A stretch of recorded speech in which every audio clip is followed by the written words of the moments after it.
Dear Lisbon, I'm sorry.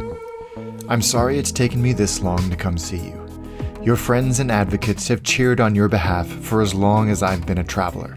But for some reason, a reason I still can't quite articulate, I have until now failed to heed their enthusiastic endorsements. And now, having spent some time with you, I understand this is absolutely my loss and not yours. For you are everything they said you'd be, and somehow, exponentially more.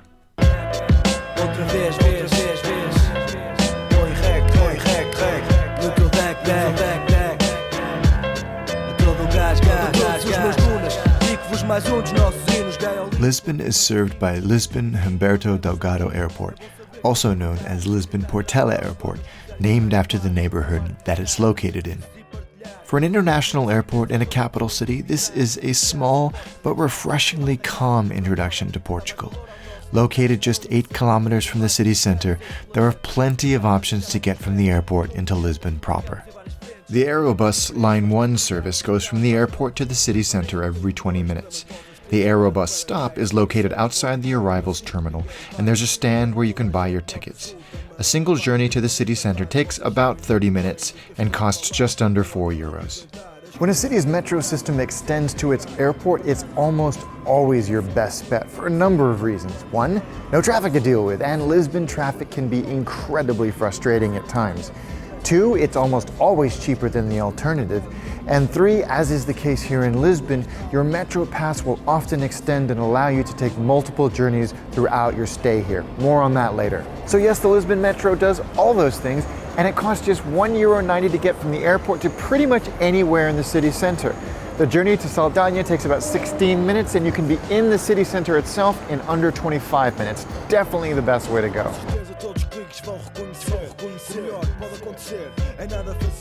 Finally, taxis from the airport into the city center are available but should generally be avoided due to the relatively high cost and propensity for scams. Ride-sharing services like Uber are available from the airport and are a better option than taxis. You can meet your driver at the short-term parking lot between the 2 terminals at the departure level. Lisbon has a very solid public transport network that covers the entire city as well as much of the surrounding area. Now, if you plan on using any of the city's public transport services, you owe it to yourself to duck into a metro or train station and grab a Via Viagem card. They cost just 50 cents and then you load money onto it for your adventures. They are good on buses, metro, urban trains, trams, as well as most ferries.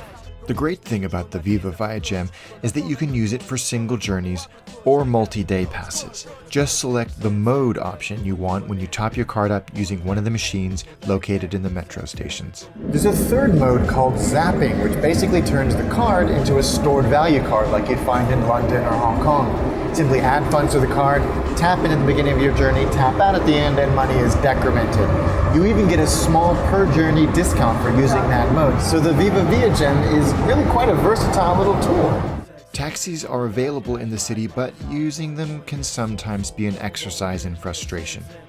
Lisbon's taxi drivers have a reputation, and unfortunately, it's not a good one. If you must take a taxi, be sure your taxi has a working meter before you start your journey. You can also ask your driver for an estimated fare before you set off to avoid any nasty surprises when you reach your destination.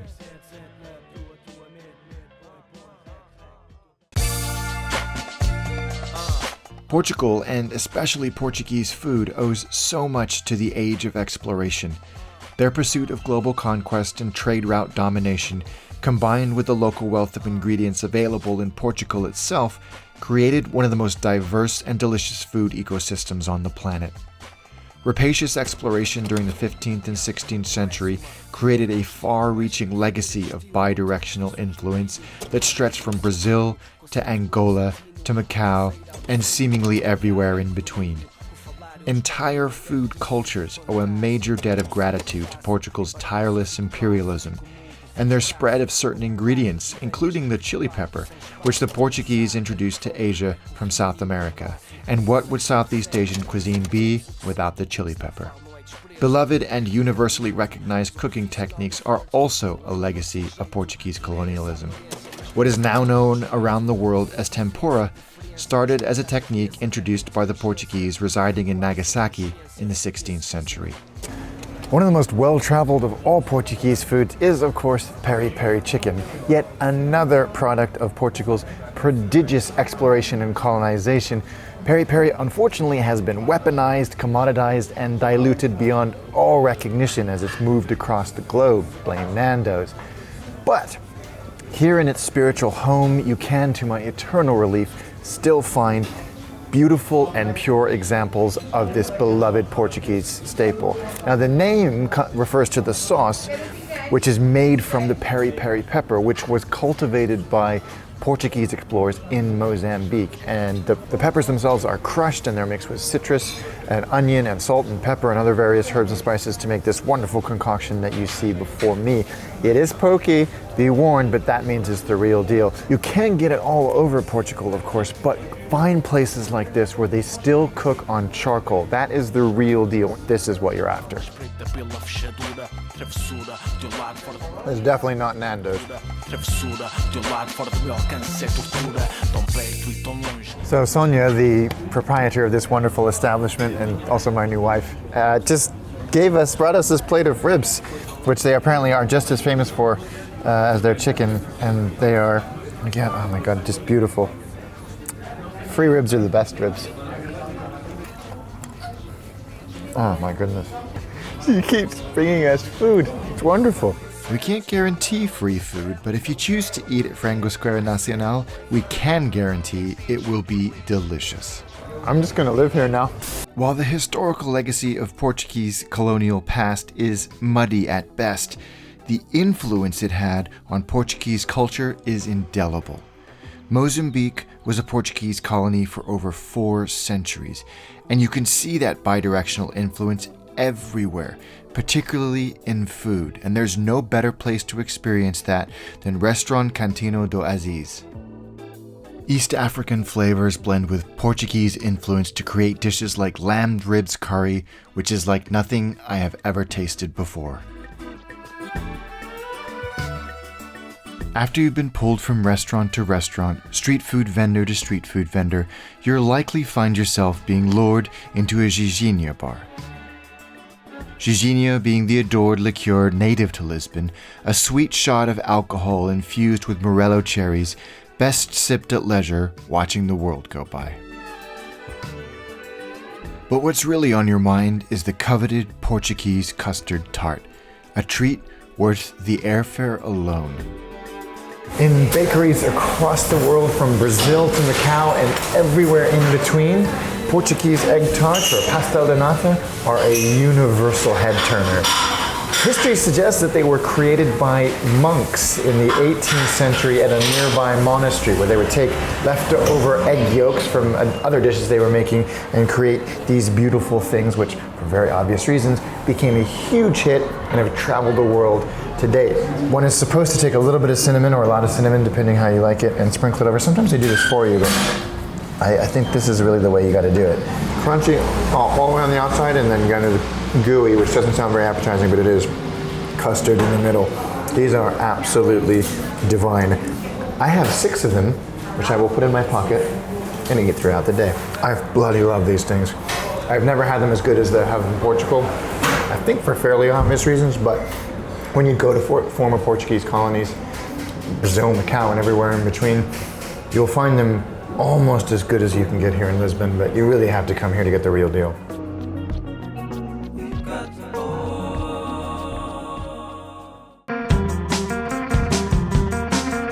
Lisbon is the capital of Portugal, and Portugal uses the euro, so you will be too while you're here. There are ATMs everywhere, so getting cash is not a problem, and all but the smallest shops and restaurants will accept your chip and pin debit or credit cards. This is a very affordable city and a very affordable country, and you'll feel that the most when it comes to food, which is extraordinarily good value. You will pay in the rest of Europe, or at least Western Europe, 2 to 3 times as much for food that is this good, this fresh, and of this quality. So savor it. Transport also feels very, very, very good value, and the mode system on the Viva Viagen means you're really only paying for what you use. So this is a very, very good value city. And on that note, let's do the rundown. A cup of coffee will cost you just €1. An unnecessarily tiny beer will cost you around €2. And for the most reliable indicator of a nation's cost, the good old Big Mac, you're going to pay around €3.45 or around $3.75 US. Lisbon is a reasonably safe city by almost all standards, but there are a few issues to be aware of. Like many major cities, ATM muggings do happen in less populous parts of the city. But here in Portugal, there is a new-ish scam, parking attendant scam, where somebody will offer to help you park your car when no help is needed, and then immediately demand payment for their services which you didn't need in the first place. But a little common sense will go a long way in this wonderful city.